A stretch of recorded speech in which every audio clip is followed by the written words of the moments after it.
ভাইরে ভাই, আপনারা কি জানেন আমাদের এই মেয়েদের জীবনে কত কষ্ট এবং কত দুঃখ? ধরেন আমরা মার্কেটে গিয়েছি, টানা 5-6 ঘন্টা মার্কেটে ঘুরবো, ঘুরে কোনো ড্রেস পছন্দ হবে না।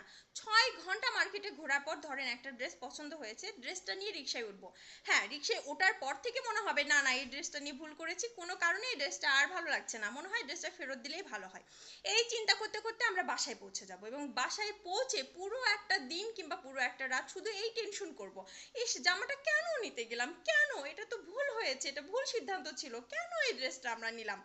তারপরে ধরেন আমাদের মেয়েদের ভাগ্যে কখনো আমাদের হাজবেন্ডরা ভালো পড়ে না, শুধু অন্যের হাজবেন্ডরাই ভালো পড়ে, শুধু অন্যের হাজবেন্ডরাই ভালো হয়, অন্যের হাজবেন্ডরা ভীষণ কেয়ারিং হয়, কিন্তু আমাদের হাজবেন্ডরা কোনো কারণেই ভালো হয় না।